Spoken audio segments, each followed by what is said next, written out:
Welcome back to the Garden with Joe and Holly radio show.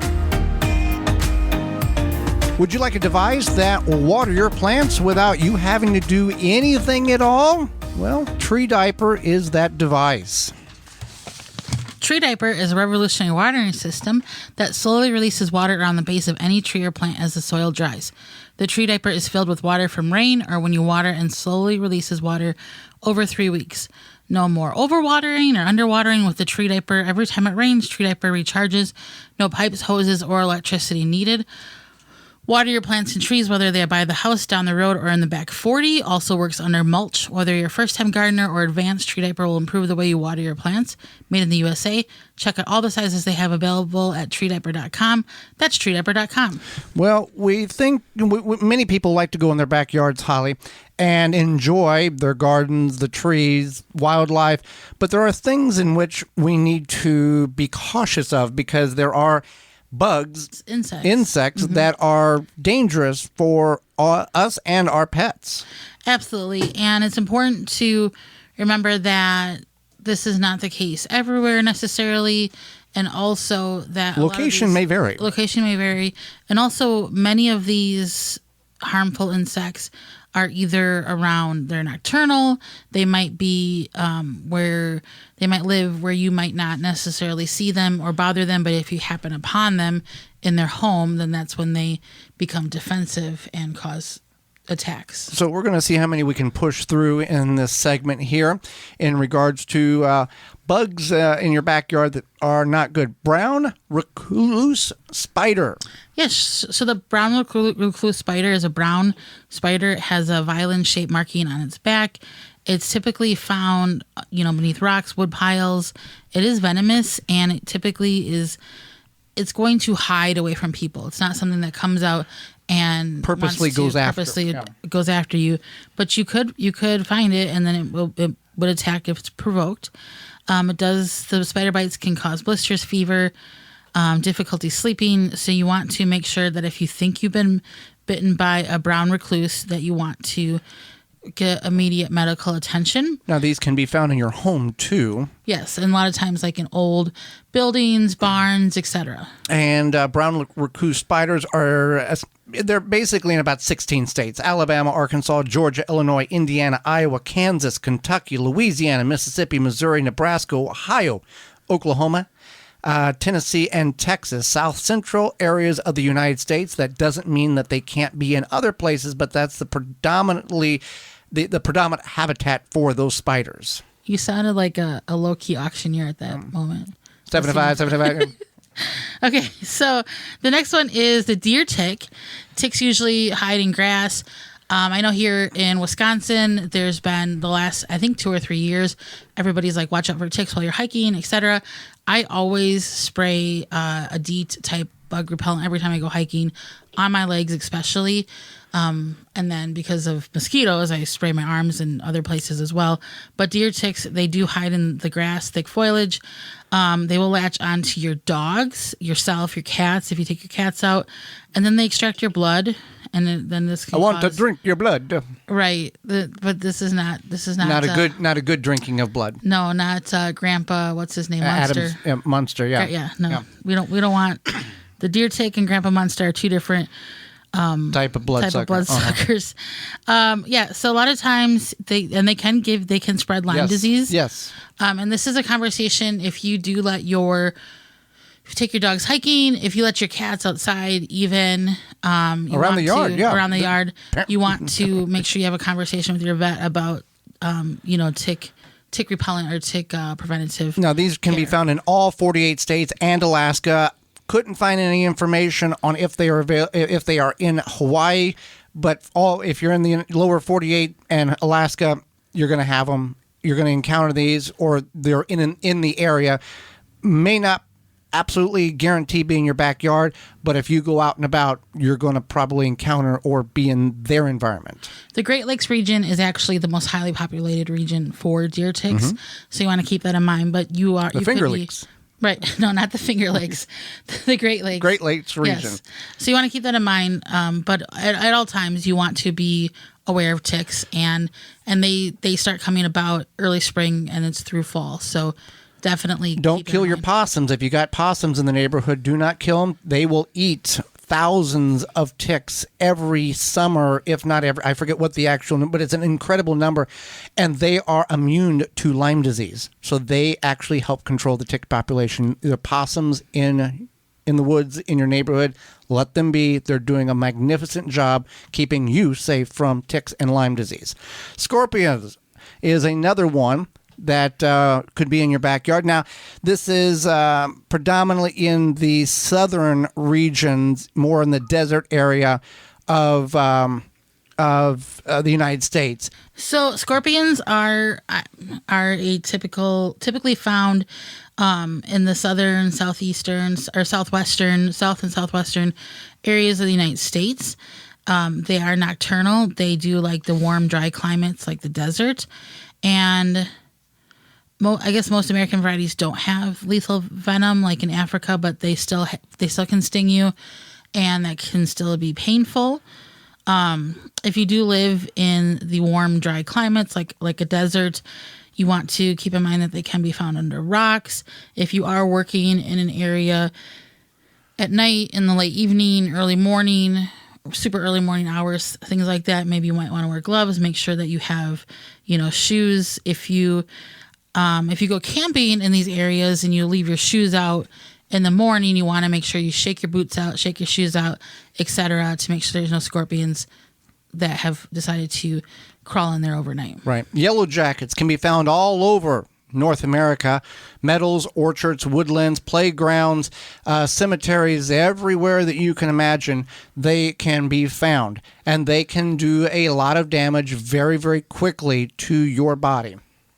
Right. So they do look like the yellow honeybee, but you want to keep in mind that just because you see something that is a bee or a wasp doesn't mean that needs to be killed. You just want to be aware. So if it does look like a yellow jacket, then the best thing would be to make sure that you get away from it. These are often found at barbecues, picnics, etc., because they do like that smell of meat. Rescue has a trap for Yes. yellow jackets. Rescue does have a trap. Rescue.com. So you want to keep that in mind, that if that they do colonize quickly, and that if you do find one, that there probably are more around. So you may want to move away from the area if you do find a yellow jacket community Correct. nest. Yes. Is it nest? Yes. Yeah. That you want to get rid of it. You want to get that off your property. So keep these things in mind. Just be safe. Be aware. If you find one in your home, definitely Extract it. Don't even Extract it in the Yeah. means that you feel needs to be extracted. Exactly.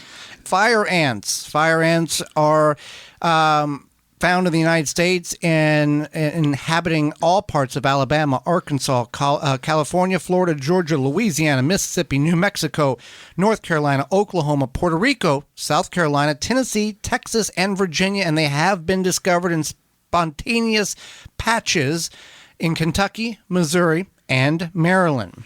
Right. So red fire ants, they build these large mounds. They're about 2 to 4 square feet in size.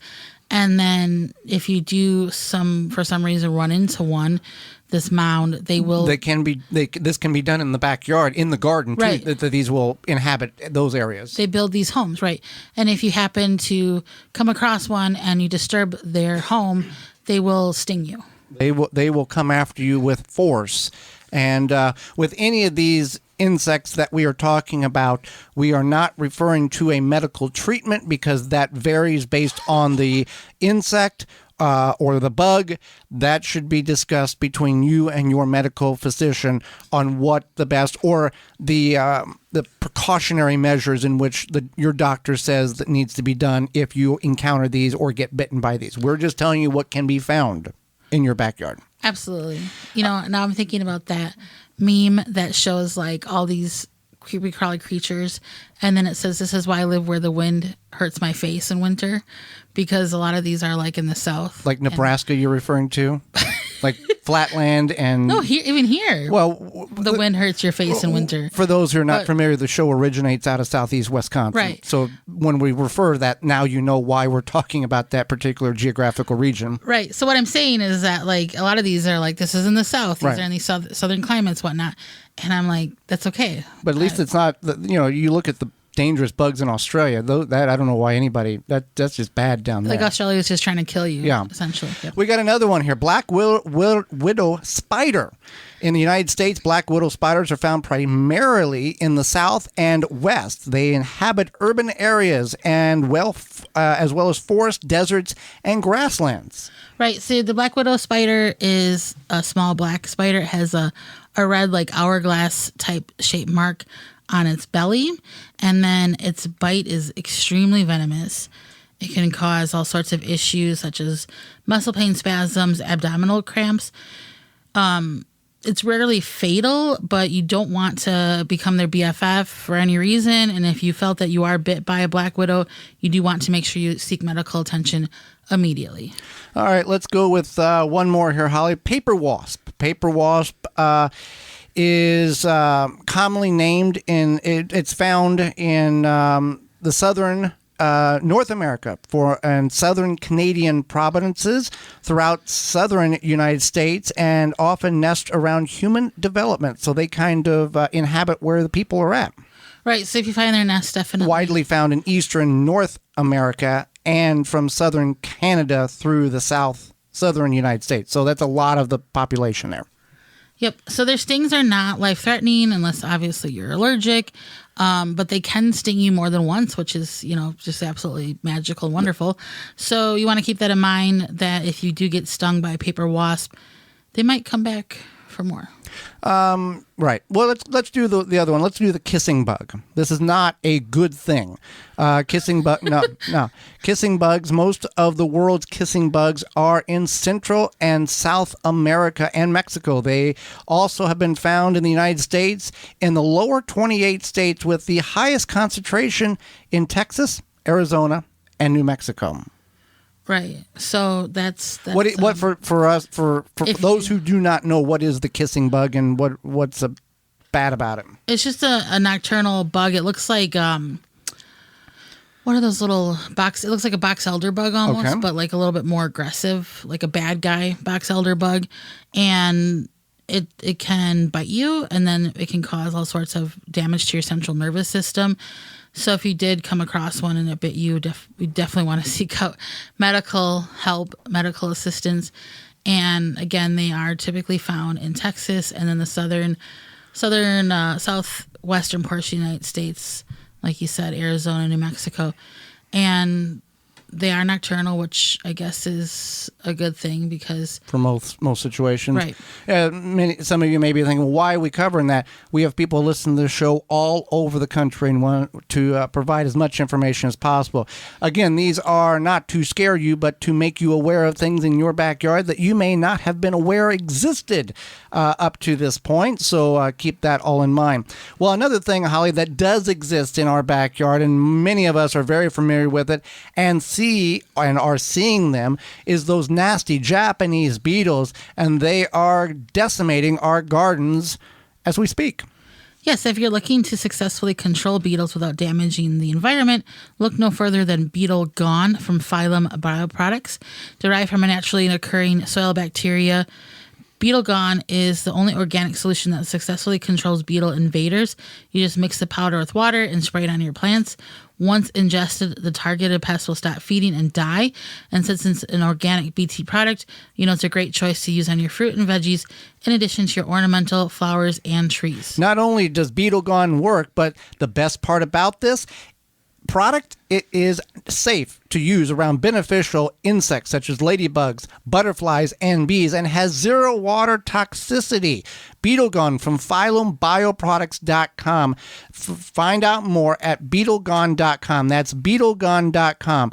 Use coupon code GardenTalk10 to save 10% off your order at BeetleGone.com. For more information, please visit theWisconsinVegetableGardener.com.